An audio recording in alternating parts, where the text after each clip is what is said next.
बात मुद्दे की और बात होगी मुद्दे की। आज टीएनपी न्यूज़ का काफिला पहुंच चुका है हिमाचल प्रदेश के जिला मंडी सरकाघाट के इलाके में, और आज हम एक ऐसे प्रबुद्ध समाज से आपको रूबरू करवाना चाहते हैं जिन्होंने समाज को न सिंचा है बल्कि उनको बनाया भी है और संजो कर रखा भी है। सरकाघाट में यूँ तो हम कह सकते हैं कि सरकाघाट हिमाचल प्रदेश जिला मंडी का एक बड़ा महत्वपूर्ण इलाका है, लेकिन यहाँ चुनावी मुद्दे क्या है और वादे क्या है जो नेताओं ने किए थे, क्या वो मुद्दे हैं जो आज भी निरंतर मुद्दे बने हुए हैं। टीएनपी न्यूज़ के खास कार्यक्रम बात मुद्दे में आज हम बात करते हैं बात मुद्दे की, और आइए जानते हैं सरकाघाट में मुद्दा क्या है। जी, आपसे जानना चाहता हूं, आज सरकाघाट में बात मुद्दे की बात हो रही है, मुद्दे क्या हैं? पहले तो मैं आपके टीएनपी न्यूज़ चैनल का यहाँ पे धन्यवाद करता हूँ। मैं प्रकाश चंद्र चौहान, ज्येष्ठ एंड वरिष्ठ नागरिक कल्याण परिषद इकाई सरकाघाट का प्रधान बोल रहा हूँ। तो यहाँ पे जैसे आपने पूछा कि मुद्दे क्या हैं, मुद्दे सरकाघाट में बहुत मुद्दे हैं, बहुत उनके ऊपर हम चर्चा करते रहते हैं। जैसे यहाँ पे स्कूल, हॉस्पिटल, सड़कें, पार्किंग, जितनी भी यहाँ पे समस्या हैं, सबसे बड़ी सीवरेज की समस्या है, जो कि कई 1995 से सीवरेज यहाँ पे सरकाघाट में सैंक्शन हुई थी।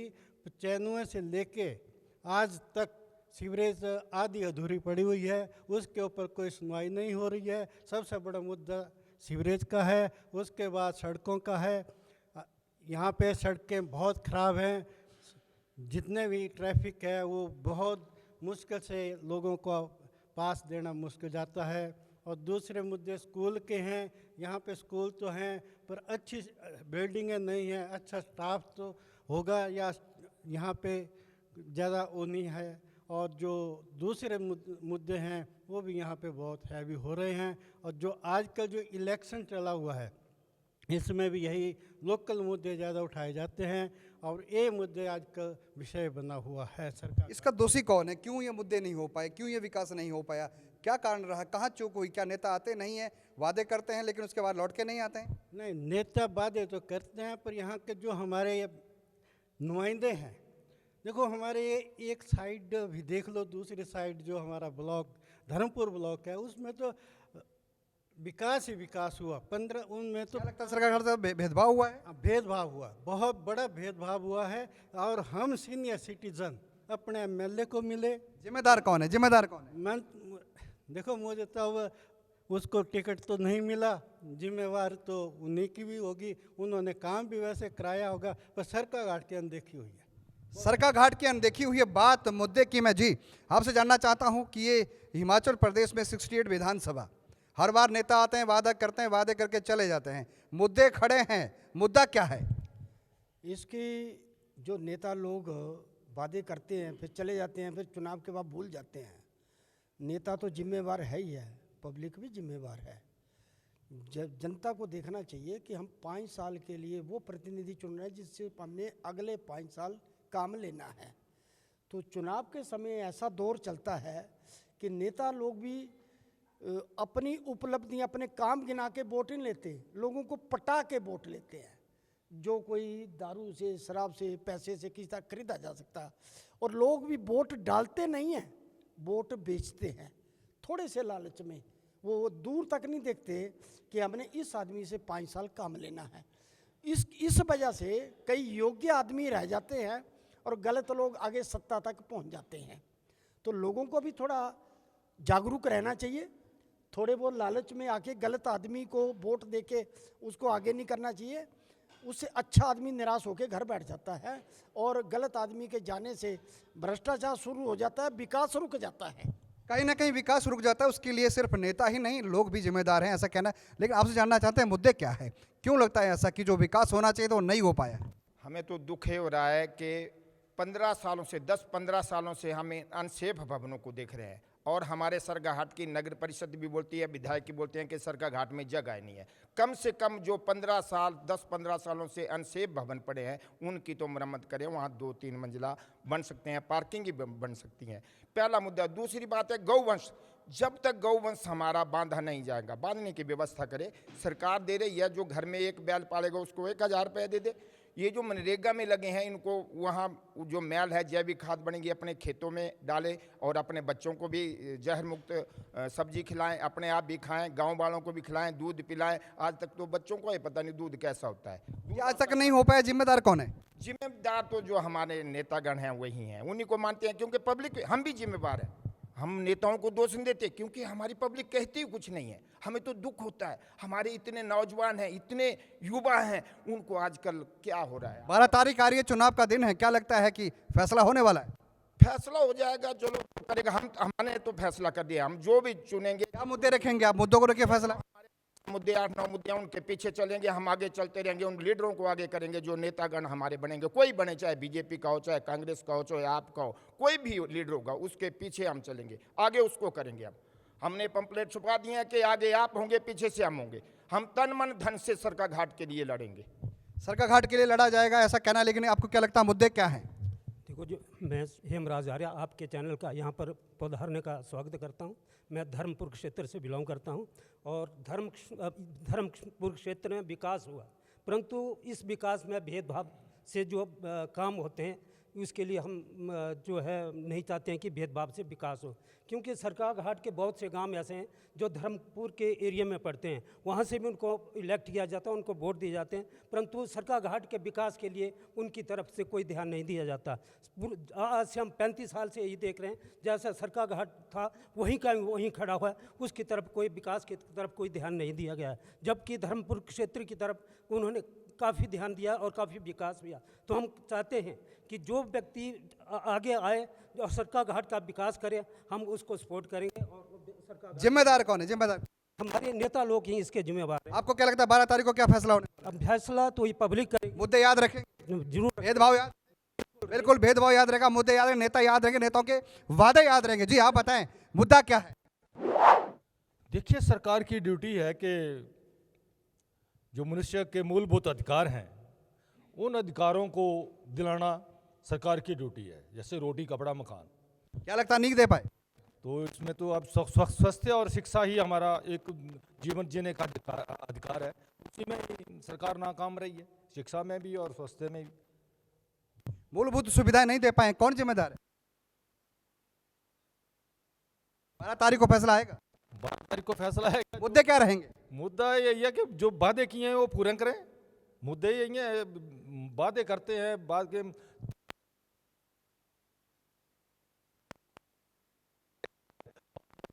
चले जाती है, दोबारा वो मुद्दे वैसे के मुद्दे। जनता क्या करें, अब क्या करने वाले, विकल्प क्या है, अल्टरनेट क्या है? तो ये जनता विचार अब सुझाव है कि बदलने का है, बदलाव में है। बदलाव होगा, लेकिन मुद्दे भी वादे भी। जी आपसे जानना चाहता हूँ क्या मुद्दे हैं?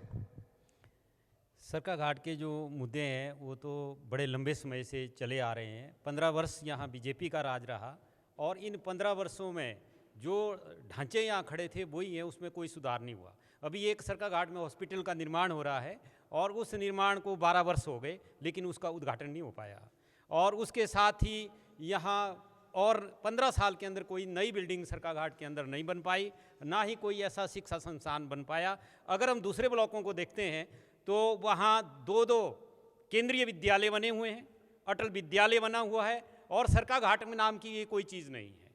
तो मुद्दे तो सरका घाट के ये, जिम्मेदार कौन है? इसके लिए जो जिम्मेदार है वो हमारे यहाँ का स्थानीय विधायक है।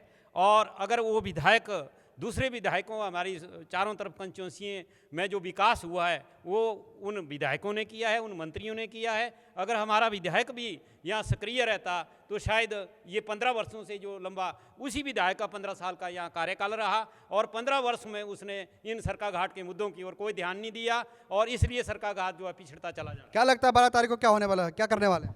12 तारीख को यहाँ भयंकर वोटिंग होगी। मुद्दे क्या रहेंगे? और मुद्दे हमारे यहाँ विकास ना होने के रहेंगे, लेकिन नया जो विधायक यहाँ भारतीय जनता पार्टी का जो आया है। चलिए, भारतीय जनता पार्टी की आप बात कर रहे हैं, लेकिन मुद्दे की बात हो रही है। हाँ, मुद्दे उससे हम आशा करते हैं कि जो नया विधायक चुन के कोई आएगा तो हमारे जो 15 वर्ष मैदान में बहुत सारे नेता हैं, बहुत सारे बातें हैं, बहुत सारी चीजें हैं, लेकिन सबसे बड़ी बात है कि मुद्दा क्या है और मुद्दे के ऊपर नेताओं के वादे क्या हैं। जी आपसे जानना चाहता हूँ, मुद्दे क्या है?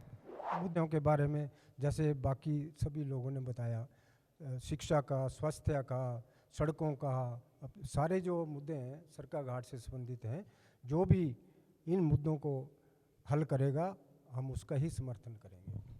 वक्त है छोटे से ब्रेक का। ब्रेक के बाद ये चर्चा जारी रहेगी। आप देखते रहिए, बने रहिए टीएनपी न्यूज के साथ।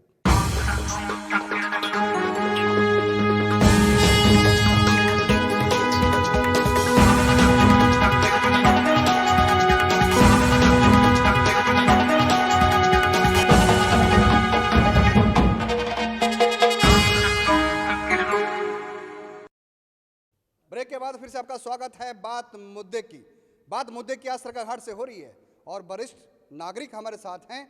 वरिष्ठ नागरिक के साथ साथ में इनके पास बहुत लंबा अनुभव भी है। नेताओं को पसीने छूट रहे हैं, वादे तो किए थे लेकिन विकास नहीं कर पाए। अब मौका है 12 नवंबर को, जनता का फैसला जनता करेगी। तस्वीर कितनी बदली 5 साल में, जनता की आंखों के सामने वो तस्वीर रहेगी। जी, आपसे जानना चाहते हैं मुद्दे क्या है? मुद्दे सरका घाट के सभी ने अभी हम विस्तार से बता दिए हैं। बाकी मुद्दे हैं हमारे स्वास्थ्य का, शिक्षा का, सड़कों का और बाकी सीवरेज का। हमारा सरका घाट में 25 सालों से सीवरेज बनने जा रही है, लेकिन सीवरेज का हमने जो पीछे हमारे माननीय विधायक थे उनसे भी हमने कई बार बताया, लेकिन सीवरेज की लाइन अभी तक भी हमारी कनेक्शन नहीं हो पा रहे हैं। रोपा कॉलोनी में सबसे ज़्यादा सीवरेज लाइन का जो है इतना आप वहाँ पे चल नहीं सकते। वहाँ देखो वहाँ पे सीवरेज का क्या हालत है। लेकिन हमारे विधायक जी को कई उनकी नॉलेज में लाया गया, लेकिन आज तक वो कोई भी सॉर्ट आउट नहीं हुआ। 25 सालों से सीवरेज अभी कंप्लीट नहीं हुई है। और जहाँ तक स्वास्थ्य का है, स्वास्थ्य में यहाँ पे हमारे पास कोई भी ऐसा गायने की स्पेशलिस्ट कोई नहीं है। 15 सालों से गायना स्पेशलिस्ट नहीं है। और सरकार हाट में कोई भी डेवलपमेंट नाम की चीज़ नहीं हुई है। हमारे धर्मपुर क्षेत्र में वहाँ पे हमारे यहाँ पे कैबिनेट स्तर के मंत्री रहे। मंत्री ने अपने उसमें विकास कराया अपने धर्मपुर क्षेत्र में, लेकिन सरका घाट की अनदेखी की गई है। एवरी पॉइंट ऑफ व्यू से कोई सेंटर स्कूल का हमारा यहाँ से ले जाके धर्मपुर में बनाया गया, संधोल में बनाया गया, जबकि सरका घाट में यहाँ बनना चाहिए था। सरका घाट में अब कल को कोई भी अगर जिला बनना हो, 12 जिलों के बाद 13वां जिला बने तो सरका घाट बने, क्योंकि सरका घाट ही डिजर्व करता है। सरका घाट के लोग जो है आज तक जो भी है, सबसे पहले मैनिफेस्टो में सबसे पहले सरका घाट का नाम आता था, उसके बाद रामपुर का, उसके बाद पालमपुर का, 3 डिस्ट्रिक्ट बनाने जा रहे थे। तो राजा वीरभद्र की सरकार में तो उस के बाद इसका नाम अभी जो है ठाकर महेंद्र सिंह ने अपने कंस्टिट्यूंसी में नीचे का वो जो है अपना यहाँ पे जिला बनाने का सोच रखा था। लेकिन अगर जिला बने तो सरका घाट बने, जब भी कभी अगर इसकी उठे तो सरका घाट ही बने। अलग तरह की मांग है, मुद्दे हैं, लेकिन वादे हैं, नेता नहीं है। नेता हैं तो वादे हैं, वादे नहीं है तो विकास नहीं। जी, मुद्दे क्या है? मैं सर सरका घाट की बात नहीं कर रहा हूँ, हिमाचल प्रदेश पूरे की बात कर रहा हूँ। सबसे पहले ऐसा है कि ऊपर से नीचे तक सब भ्रष्ट है। पंचायत से लेकर ऊपर तक सब भ्रष्ट है। पंचायत में जो RDPI चयन यानी BPL का जो चयन होता है, जिनकी गाड़ियाँ चली हुई हैं, गाड़ियों वाले हैं, उन्हीं का चयन होता, बाकियों का नहीं होता। क्योंकि हर गाड़ी जो है वो पंचायत में रजिस्टर होनी चाहिए। जैसे मान लिया एक ठेकेदार है, किसी के पास दिल्ली में काम करता है, वो IRDP में है, BPL में है, गाड़ी लेकर इधर आता है। जब इधर आता है तो वो बोलता है कि ये मेरे दोस्त के नहीं, उसकी अपनी है। इसी प्रकार से जब चयन होता है BPL में, तो पंचायत के सारे मेंबर जो पेंशन नहीं लेता वो सारे के सारे BPL में हैं और वो कंटिन्यूज हैं। वो नहीं होना चाहिए। वो चयन जनरल हाउस से नहीं होना चाहिए, बल्कि फार्म भरकर होना चाहिए। फार्म में शर्तें होनी चाहिए, उनका बैंक अकाउंट और सब कुछ होना चाहिए, तभी चयन होना चाहिए। आपको लगता है 5 साल में तस्वीर बदली है? 5 साल में केवल नेताओं ने तस्वीर बदली है, बाकी कुछ नहीं। नेताओं की क्या लगता है? मुद्दे हैं बहुत सारे, लेकिन वादे हैं, वादे किए तो वादे पूरे नहीं किए। वादे पूरे नहीं हुए और नेताओं के इशारे पर सारे काम होते हैं। 12 तारीख आने वाली है, 12 तारीख को आने वाली है, तो वही होगा जो पहले होता था। मुद्दे याद रखेंगे? मुद्दे तो याद ही है, हिमाचल के लिए मुद्दे याद रखेंगे। हिमाचल के लिए याद। जी, बहुत बड़ी बात है। एक चीज, लेकिन सबसे बड़ी बात मैं कहना चाहता हूँ कि तस्वीर कितनी बदली है 5 साल में? बहुत बदली है, काफ़ी डेवलपमेंट भी हुई है, लेकिन किसान की खेती के लिए जो आवारा जानवर है, या बंदर है, या सुअर है, उसको बर्बाद कर रहे हैं। और यदि किसान ईमानदारी से खेती पैदा करे तो भारत कभी पेट भर सकता है। हम लोगों को उसको बेच भी सकते हैं। इसीलिए ज़्यादा करके हमारे मुद्दे जो हैं ना किसानों के, वो आवारा जानवरों के हैं। विकास तो है लेकिन समस्या भी है। जी, कितना विकास हुआ, कितनी तस्वीर बदली है? देखो सरकाघाट में तो पहले ही बात की हमने, विकास नहीं हुआ, बाकी जगह विकास हो रहा है। धर्मपुर में काफ़ी अच्छा विकास हुआ। अगर वैसा ही विकास सरकाघाट में होता तो एक सरकाघाट की आवाज़ है, जैसे त्रिफाड़ घाट से संदोल तक की एक आवाज़ होती थी कि सरकाघाट एक है, अब वो ख़त्म हो गया। अब सरकाघाट धर्मपुर कोई कोई, और इस करके सरकाघाट का जो दबाया गया है नेताओं द्वारा, आगे को हम जो सीनियर सिटीजन्स हैं हम एक मुहिम चलाएंगे कि सरकाघाट को न झुकेंगे न झुकने देंगे। ये हमारा एक यहाँ पे बात। बहुत बड़ी बात है, लेकिन देखना होगा कि जी आपको लगता है तस्वीर बदली है 5 साल में? तस्वीर तो क्या बोल रहे हैं, तस्वीर तो सबके सामने दिखाई दे रही है, पूरे देख रहे हैं सरकाघाट को। पर मैं एक बात बोलता हूँ, त्रिवेणी संगम जो कि 3 जिलों की सीमाएं हैं, 3 हल्का क्षेत्रों की सीमाएं हैं, अगर वहाँ डेवलप हो गया तो पूरे हिमाचल के युवाओं को रोजगार मिल सकता है। ये मैं दावे से कहता हूँ। 5 साल के अंदर हमारा हिमाचल प्रदेश है मांगने दिल्ली नहीं जाएगा, कटोरा लेकर नहीं जाएगा। इतनी संभावनाएं यहाँ हैं। अगर उनको मान लिया जाए, जैसे बत्याल है हमारा, जाहू है, बम है, इतना एरिया खाली। अगर चैनलाइजेशन हो जाए, तटीयकरण हो जाए, 3-4 बार पैसा भी है बोलते थे, हमें तो पता नहीं, हमने कागज नहीं देखे कुछ नहीं, पर इतना बड़ा तटीयकरण अगर इसका हो जाए तो मैं कहता हूँ चैनलाइजेशन उनके बाद भूमि भी सुरक्षित होगी, खेती करेंगे, उद्योग भी लगेंगे, यहाँ रेलवे भी यहाँ आएगी। ये तो सीधा रास्ता है बिल्कुल। जब हमीरपुर तक आएगी तो यहाँ तक तो कोई मतलब भी नहीं है, जाहू तक। यहाँ पर 3 जिलों का संगम, 3 जिले और फीड करते हैं, 6 जिलों का संगम है। पूरे हिमाचल का ये केंद्र बिंदु है। हमारा जो जाहू बत्याल जो है, ये मंडी का क्षेत्र भी आएगा, सरकाघाट का भी आएगा, हमीरपुर का भी आएगा। कितने मंत्री रहे आज दिन तक? एक रंजीत वर्मा जी थे, हमने सुना है, देखा तो बेचारे को है नहीं, उन्होंने जाहू की आवाज़ उठाई थी कि इस जाहू वैली को कुछ बनाया जाए। फिर कितने हमारे देवी देवताओं के स्थान है, बड़े सुंदर स्थान है, पर्यटक स्थल यहाँ बन सकता है। यहाँ क्या नहीं बन सकता? देवसिद्ध बाबा यहाँ से नज़दीक पड़ते हैं। अगर यहाँ तो ऐसी संभावना है हिमाचल में कि यहाँ तो देने के लिए बाहर जाएंगे, लेने के लिए नहीं जाएंगे। मैं दावे से कहता हूँ 5 साल के अंदर ऐसा होगा भी होगा। धन्यवाद। आपको लगता है तस्वीर बदली है? 15 सालों से तो सरकाघाट की तस्वीर नहीं बदली है। हम चाहते हैं यहाँ भ्रष्टाचार मुक्त सरकार आए, अच्छी बात है। जी आपको लगता है तस्वीर बदली है? हिमाचल एक ऐसा राज्य है, इसमें सभी साधन संपन्न राज्य है, और इसका विकास पूर्णतः किया तो पूरे हिमाचल का विकास हो सकता है। परंतु जो भी नेता इलेक्ट होते हैं वो अपने अपने एरिया का विकास करते हैं और दूसरी तरफ कोई ध्यान नहीं देता, जबकि पूरा स्टेट उनका अपना होता है और पूरी स्टेट का उनका विकास करना चाहिए। उसी तरह हमारा सरकाघाट धर्मपुर क्षेत्र में पड़ता है या गोपालपुर क्षेत्र में पड़ता है। उस सरकाघाट के विकास की तरफ ना कोई गोपालपुर क्षेत्र जो है वो ध्यान देता है, ना धर्मपुर के नेता ही इसकी तरफ ध्यान करते हैं। इसी तरह वो 35 सालों से इसका विकास वैसा है जैसा वो 35 साल से पहले था, आज भी उसी आपको तस्वीर बदली है? नहीं, सरकाघाट की तस्वीर जैसे पिछले 20 साल थी तकरीबन वैसे ही है और कोई खास बदलाव नहीं हुआ है सरकाघाट में। आपको लगता है तस्वीर बदली है? 15 वर्षों के अंदर सरकाघाट के अंदर जो आन बान शान जो सरकाघाट की है वो बिल्कुल बर्बादी की ओर जा रही है। इसमें कुछ भी नहीं बदला है, और जो कुछ हम उम्मीद करके चले थे कि इस डबल इंजन की सरकार में सरकाघाट का भी कुछ भाग्य उदय होगा, लेकिन यहाँ से बड़े बड़े ऑफिस बनने थे, वो कोई 15 वर्षों में कोई नया ऑफिस नहीं बन पाया, वो चाहे किसी भी विभाग का था। और कुछ जो यहाँ बढ़िया रूट हमारे लंबे बसों के चलते थे उनको भी ख़त्म कर दिया गया, उन रूटों को भी जो है दूसरी जगह बदल दिया गया। आज सरकाघाट के हम वरिष्ठ जो है, अगर शिमला भी हमारे को जाना है तो हमें जो है पीछे से जो बस आती है, वो बस पहले यहाँ सरकाघाट से चलती थी, लेकिन अब वो बसें पीछे से आती हैं तो हमें खड़े होकर शिमला तक जाना पड़ता है। तो हमें वो दिन याद आते हैं कि अगर ये रूट हमारे यहाँ सरकाघाट में ही रहते तो शायद हम लोगों को ये दिक्कतें का सामना नहीं करना पड़ता। तो सरकाघाट की आन बान शान के लिए हम वरिष्ठ जो हैं, कोई भी सरकार आए हम लड़ने के लिए, इस शान बान को बचाने के लिए हमेशा लड़ते रहेंगे जब तक हमारे शरीर में प्राण है। सरकार हर साथ भेदभाव हुआ है और देखा किया गया। जी मेरा आखिरी सवाल आपसे है आज के टाइम में कि 5 साल के बाद हिमाचल प्रदेश में प्रथा रही है, परिवर्तन होता है, सरकारें बदली दी जाती है। इस बार एक बड़ी आवाज़ उठाई जा रही है कि रिवाज बदलेगा, राज नहीं बदलेगा। लेकिन अगर हम धरातल में बात करें, ज़मीनी स्तर पर बात करें तो मुद्दे बहुत हैं। स्वास्थ्य क्षेत्र है, सड़कें हैं, शिक्षा है, बहुत सारी चीज़ें हैं जो नहीं हुआ, भेदभाव हुए, अनदेखा किया गया है।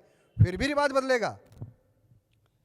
रिवाज तो बदलेगा ही, लेकिन स्थानीय स्तर के जो बीजेपी के नेता हैं वो 5 सालों में अपना बेस्ट देने में कामयाब नहीं हुए हैं। इसके बावजूद रिवाज इसलिए बदलेगा कि ये प्रदेश की मांग है, ज़रूरत है, सेंटर से पैकेज वगैरह मिले तो उनके सहयोग से बड़े प्रोजेक्ट चल सकते हैं और विकास की गति रुके ना। हम इसको ध्यान में रखकर कि चाहते हैं कि सरकार बनी रहे ताकि सेंटर से केंद्र में जो सरकार है बीजेपी की उनका सपोर्ट रहे, तो कम से कम ये जो विकास चाहे थोड़ा ही चल रहा है, चले तो सही और रुके ना, बल्कि इसको गति मिले। और हम दोबारा अगर बीजेपी सरकार आई तो हमारे पास ऑप्शन है, ऐसी बात नहीं है। चुनाव के बाद हम उनको जगा सकते हैं, हिला सकते हैं, एक बार कह सकते हैं। अगर इसके बावजूद भी उनकी कुंभकर्ण की नींद नहीं टूटी तो 1.5 साल के बाद पार्लियामेंट के चुनाव हैं, 1.5 साल के बाद 2024 में उन्होंने फिर चुनाव के लिए आना है, फिर उनका सामना पब्लिक से पड़ेगा। तब पब्लिक यही सवाल पूछेगी कि भैया आपको 1.5 साल पहले जगाया था, ठीक है ना। वैसे हम आपको पहले भी इस बात स्पष्ट कर चुके हैं कि स्थानीय नेता या प्रदेश का नेतृत्व जो है वो इतना कारगर साबित नहीं हुआ है। फिर भी हाँ, कुछ एक उपलब्धियां हैं, ऐसा तो नहीं हम कह सकते विकास नहीं हुआ। इस सरकार के टाइम में कम से कम भ्रष्टाचार के घोटाले नहीं हुए, उनसे एक आतंकवादी घटनाएं नहीं हुई। जो कहीं भी आतंकवादी बम फोड़ देते, आदमियों को मार देते, आतंकवाद से निजात मिली है, थोड़ा लोग भय मुक्त जीवन जी रहे हैं। दूसरा, भ्रष्टाचार पे लगाम लगी है, ये उपलब्धि हम कह सकते हैं। लेकिन जो लोगों की उम्मीदें हैं, जो आशाएं हैं, लोग जो जिन चीज़ों को तरस रहे हैं कई सालों से, वो ना कांग्रेस के शासन में हुई और ना ही अभी बीजेपी के शासन में भी कोई ज़्यादा ये नहीं है। इक्के दुक्के काम जरूर हुए हैं, जैसे अटल टनल वगैरह है वो कंप्लीट हो गई, उसको भी 23 साल लगे। और अभी माननीय प्रधानमंत्री जी ने ऊना से हमीरपुर तक रेलवे लाइन का शिलान्यास रखा है, उसके बारे में हमने ये मुद्दे अफेक्ट करेंगे विधानसभा चुनाव में। लगता है कि 12 नवंबर जब चुनाव होगा तो लोग इस चीज़ को ध्यान रखेंगे, क्योंकि क्षेत्रीय मुद्दे बड़े महत्वपूर्ण हैं। अवश्य करेंगे, लेकिन ये ऊंट के मुंह में जीरे के बराबर है। जो ऊना से हमीरपुर तक हमने मांग की है कि इस रेलवे लाइन को कम, अगर ये एक ही रेलवे लाइन देनी तो कम से कम इसको आगे बढ़ा दिया जाए, रिवाल्सर तक ले जाया जाए, या फिर अपने सुजानपुर हिमाचल में शक्तिपीठ बड़े धार्मिक ऐतिहासिक स्थल हैं, उनका अपना बड़ा महत्व है। हिमाचल में टूरिज्म वगैरह बढ़े, चहुमुखी विकास हो, हमारे संसाधनों का सही इस्तेमाल हो, सदुपयोग हो हिमाचल के हित में। हमारी एक्सपेक्टेशंस है, अभी हमारी आशाएं पूरी नहीं हुई है। फिर भी हम चाहते हैं। माफी चाहूँगा, समय बहुत कम है, लेकिन आपने अपनी बात रखी है। सभी प्रबुद्ध व्यक्तियों ने इलाके के जो क्षेत्र के मुद्दे हैं उनको रखा है, लेकिन सवाल वही है, नेता हैं, वादे हैं, विकास नहीं है, समाधान नहीं है। 12 नवंबर को 14वीं विधानसभा के लिए वोट डाले जाएंगे, लोग देखेंगे कि क्षेत्रीय मुद्दे क्या है। कहा जा रहा है कि रिवाज बदलेगा, फिर कहा जा रहा है कि फिर से राज बदलेगा। हिमाचल प्रदेश की प्रथा रही है, प्रत्येक 5 वर्ष में सरकार परिवर्तन हो जाती है, सरकार बदल दी जाती है, लेकिन इस बार कड़ा मुकाबला है, फैसला जनता के हाथों में है, क्योंकि ये पब्लिक है, सब जानती है कब क्या बदलना है, ये सब जानती है। टीआरपी न्यूज़ के खास कार्यक्रम बात मुद्दे में आज सिर्फ इतना ही। हम फिर हाजिर होंगे एक नई विधानसभा में और बात होगी मुद्दे की और जानेंगे कि मुद्दा क्या है। तब तक आप बने रहिए, देखते रहिए टीआरपी न्यूज़। धन्यवाद।